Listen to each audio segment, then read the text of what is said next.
Good day to everyone. My name is Nikita. I am a journalist studying at Nottingham College, and today our guest will be Mr. Oleksandr Notevskiy, a political analyst, blogger, and lawyer. Welcome, Mr. Notevskiy. Yes, hello. I am Oleksandr Notevskiy, the host of Media Ground. I am not a journalist. I don't have a journalism degree, but I am involved in something close to journalism for the last couple of years, definitely, and in principle. Yes, I was introduced correctly. Tell us a bit about your professional background, because many people know you from the YouTube channel Media Ground. Specifically the YouTube channel Media Ground Notevskiy. How you join Media Ground? Well, my background, since I was 18, I have been involved in socio-political activities in Ukraine. I remember it was the end of my first year at university. It was during the pandemic. There wasn't much to do, and it was then. It was just before the local elections of 2020, so it was around spring 2020. I look at a sociological survey, the elections are approaching, and I see a picture where the Holos party, which I supported at the time, is getting about 2%. And Anatoly Sheria's party is getting 7%. At that moment, I realized that if I didn't get involved right then, it would be very unfortunate. A story, I wouldn't forgive myself for it later. And, accordingly, I got in touch with the party and joined. Not as an official member, I didn't apply for membership, I just joined as a volunteer. We worked during the elections. I was the deputy head of the district headquarters then, and continued to move forward. In the socio-political sector, we worked on creating a youth wing for this party, which was not a very successful attempt. Then, the party fell apart for various reasons, and many decent people left it, including myself. But all the contacts in civil society and the healthy, political sector of Ukraine remained, and I also stayed in this sector. At that time, I became an assistant to a member of the Kiev City Council, Alina Mykyta. I was and still am with her, just remaining. This is not my main activity now as a legal advisor. And, essentially, the two of us, like Chip and Dale, were the only opposition in the Kiev City Council. So, out of the entire Kiev Council with 120 deputies, there are perhaps 3 sensible ones. Well, two and a half sensible ones there. Alina is one of them. I was helping her with all the legal, communication, and various activities. Then the full-scale invasion began. Alina is now the head of the medical service ULF in the Da Vinci Wolves Battalion. Being a deputy is not her main activity now, but nevertheless, some work continues there. Certain work is ongoing. I have been engaged in volunteering all this time, initially on my own with friends, family members, and so on. Then, I started working at the Serhiy Pritchula Foundation. I was a partnerships manager at the Pritchula Foundation, and from there, I launched my YouTube channel. Why? I decided to start a YouTube channel because I felt there was a lack of decent political YouTube channels in the Ukrainian-speaking space that don't deteriorate, either into betrayal, dragging you into a pit of despair, or at that time, Patronshyna was still popular with endless victories and so on. Well, there wasn't any content for me. As someone who would like something sensible, when something good happens, to be told here's a victory. When something bad happens, to be told here's a betrayal, but preferably also advised on how to deal with this betrayal and what to do about it. I missed that. At that time, Ukraine was just refusing. Well, it was an active process of rejecting Russian language content, rather than being open. And I, just with my friend from Odessa, Serhiy, we simply started a YouTube channel, meaning I did everything there, and he edited the videos. In fact, it was just the two of us, working purely as a duo in semi-standard garage conditions, but somehow it was moving along. Well, we independently gathered about, if I'm not mistaken, 35,000 subscribers in half a year. Perhaps it was half a year and a few months. And then we agreed on a collaboration with MediaGround. Here's a bit more background. MediaGround are my friends from way back. I've known them for several years, even before they actually formed the media. Specifically, MediaGround was created based on the Telegram channel Ukraine Operative. It was established on the 24th of February, when the invasion began, and simply people, like media professionals, activists, people with media experience who know how to create products. They created a Telegram channel where they promptly posted verified information, because there was a lot of, well, just rubbish. A lot of disinformation, frankly, and hostile content at the start of the invasion, so having certain skills in fact-checking and information verification. They created this channel, and it quickly gained over 100,000 subscribers because the information was verified. And quickly, a media outlet was formed based on this channel. We had been friends with them for a long time. These are people who are ideologically and value-wise close to me. They are, in fact, my friends. And in May of 2024, we agreed to unite, so it was an absolutely organic decision for me. We are close in terms of values. We know each other. We are essentially working towards the same thing. And so we united. Initially, I appeared on the main channel, then we decided to expand my show. So, at first, I appeared once a week, then we decided to do it 3 times a week. Because, well, it's more interesting to work on current news topics and to ensure that the channel doesn't turn into a channel of Oleksandr Notevskiy. We developed it, as it were, into a separate ecosystem, and then there. I won't say much more about it, but if there are plans for a variety of authors, then the guys are exclusive. There will be many different hosts. Well, that's about it. Oh, and also, on a voluntary basis, meaning it's far from my main activity, I am also an assistant to the Member of Parliament Roman Lazinski. We wrote several bills together, including the law on the prohibition of pro-Russian parties, the law on decolonization, based on which streets, cities, public spaces are being renamed, and monuments to Russian occupiers are being dismantled, and so on. I was involved in advocating for the law banning the UOCMP. That's basically it, but that's not the main separation. Thank you. A bit more about MediaGround. This is an independent media and tell our listeners who are not familiar with MediaGround briefly, what is this media and how does it differ from other independent media on Ukrainian YouTube? Independence, emotion, and position. What constitutes independence? Independence is, well, primarily financial independence, and there are many different accusations thrown at us, as they are at everyone now. Yes, I mean, you can make up anything about anyone. Funding comes from the support of our patrons, our personal resources, that is, the founders of the media platform, and advertising integrations. There was a portion of grants, but a small part. We didn't manage to secure many grants, so this current situation with USAID hasn't really affected us. If we talk specifically about my YouTube channel, people often write, you know, Gruntita, Sarasnok, and so on. But it exists. But since the cancellation of USAID, well, I haven't felt it. Specifically, my YouTube channel has never been funded by grants. That's it. So, accordingly, no one sets us editorial tasks, except for our own editorial team. We can afford to write about anyone, anything, that we think. We have a stance on key issues, meaning we don't believe that in today's world, media is just a stand for a microphone, or simply, I don't know, a web page where you have dry text posted. Media, they influence public opinion, whether they want to or not. Accordingly, they must take responsibility for their influence. We see our influence in wanting to develop civil society.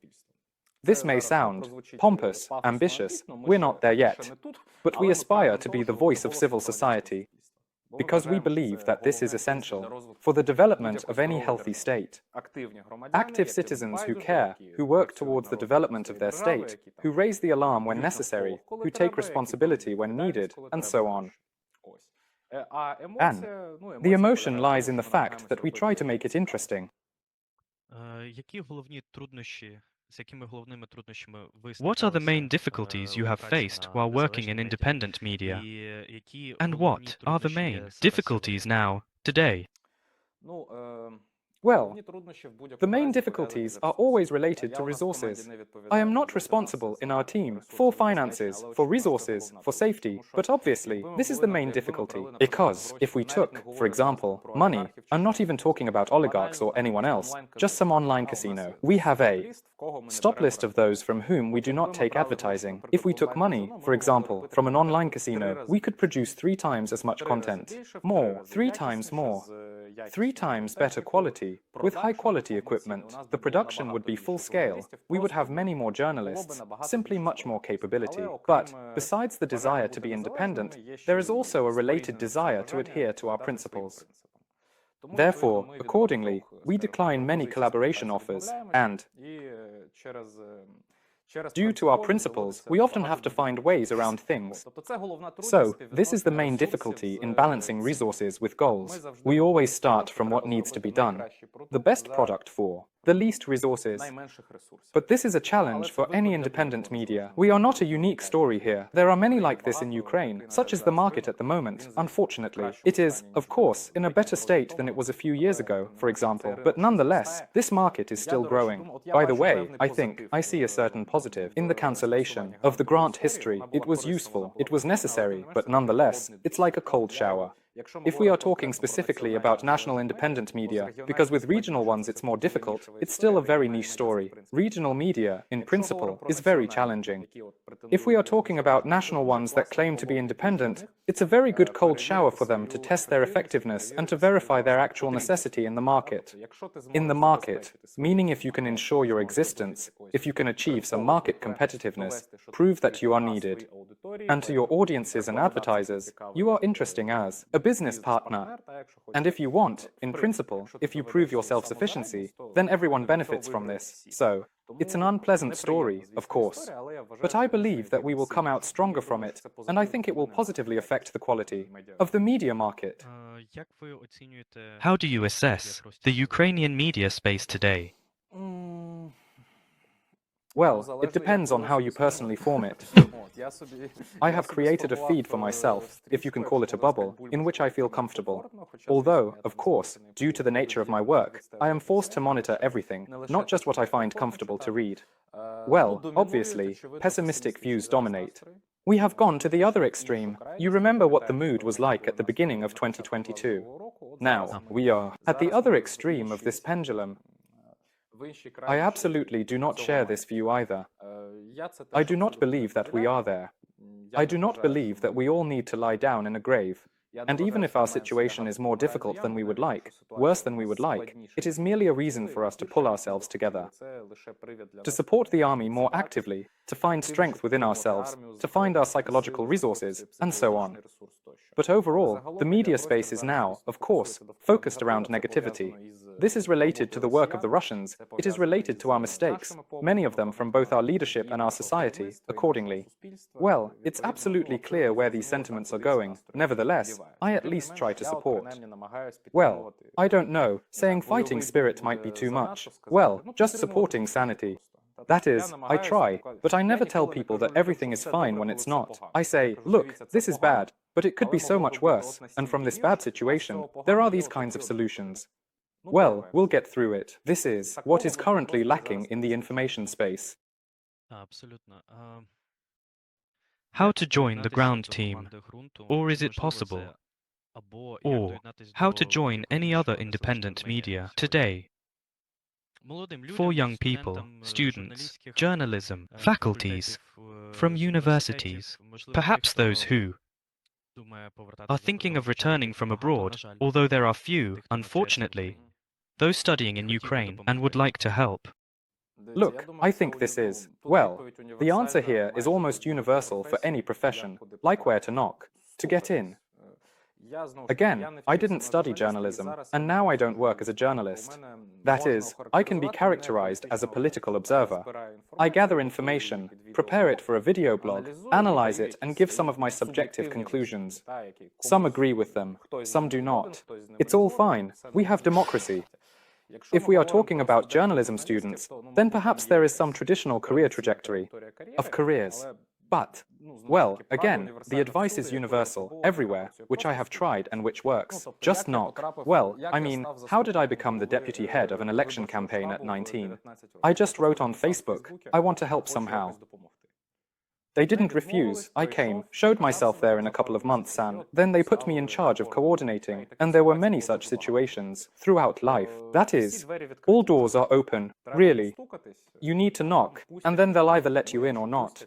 Well, if they let you in, then it means the attempt worked. If they don't let you in, we look for other doors. How to get into the media field.